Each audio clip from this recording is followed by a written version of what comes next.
Let's study 10th standard ICSE English Literature Treasure Chest, Story 6.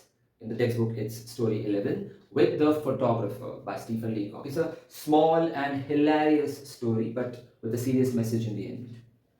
Now, the writer is not the narrator. It's not an autobiographical story. The narrator is some fictional character. He's 40 years old. He goes to a photographer because he needs a photograph of himself, something he can give his friends and family members so that they can remember him by that photograph even after he is dead. Now, understand that this story was written way before the advent of modern technology, modern cameras, digital cameras.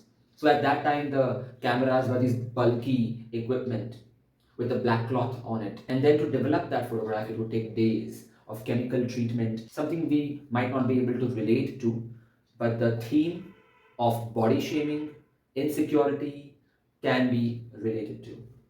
So as soon as he entered, the photographer was not enthusiastic on seeing him, probably because the narrator was not handsome looking, which is not the right way to treat customers, by the way.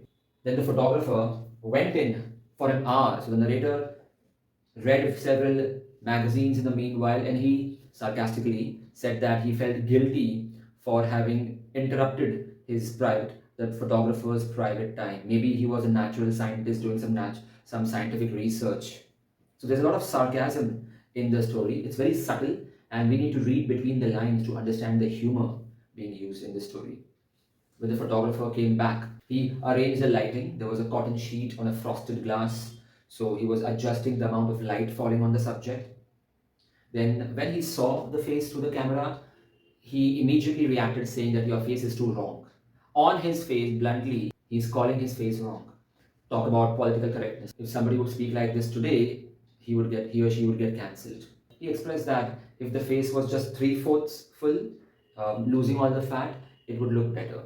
Then he commented on his ears, that his ears are bad, and then he didn't like his head.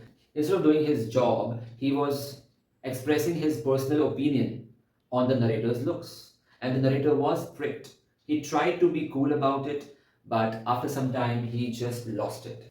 You see, the photographer gave him instructions which were impractical, like expand your lungs, contract your waist, hump your neck, twist the hip up toward the elbow. Some impossible angles and moves were demanded. The narrator became very upset and he said, "Stop it. This face is my face. No matter how it is, I have come to accept it and I have been living with it. This is my mouth, not yours. So don't comment on it. No matter how humble my looks may be, I love myself the way I am." So he's animated with these emotions, and as he gets up, snick, the photograph is taken by the photographer. He captured those emotions in a candid pic. So now the narrator calmed down and asked him if he could see the photograph, but the photographer told him that he'll have to develop the negative into a copy and he'll have to wait till Saturday. And when the narrator came back on Saturday, he could not recognize the photograph. The photographer was very proud of his artwork. You see, he had edited the photograph to such an extent that it was unrecognizable. It did not look like the narrator at all. But the photographer was proud of it. He had no idea how it made the narrator feel. So, first, the narrator noticed that the eyes were retouched. Then, the eyebrows were erased and replaced by a process called the Delphi. After that, after that, when the narrator inquired about his mouth, the photographer bluntly said that your mouth was too low. I had to raise it. But one feature had not been changed, his ears. However, the photographer said that even that can be erased by a process called the sulfide. So once again, the narrator became angry and he said that he can do whatever he wants to with the photograph. He can use a sulfide or bromide or oxide or cowhide. He can emboss it and gloss it, but he won't be requiring it anymore because people won't be able to recognize him in those photographs. So he left crying. For him, the photograph is just a worthless bauble, absolute garbage. Is that the society is full of so much artificiality. And this is relevant even today. Even today on social media, we see photographs which have been retouched, photoshopped, The appearances are deceptive. All these models and celebrities we see in media don't actually look so amazing. This story questions our obsession as a society with perfect looks. How many filters do you use before uploading a pic or sharing your pic?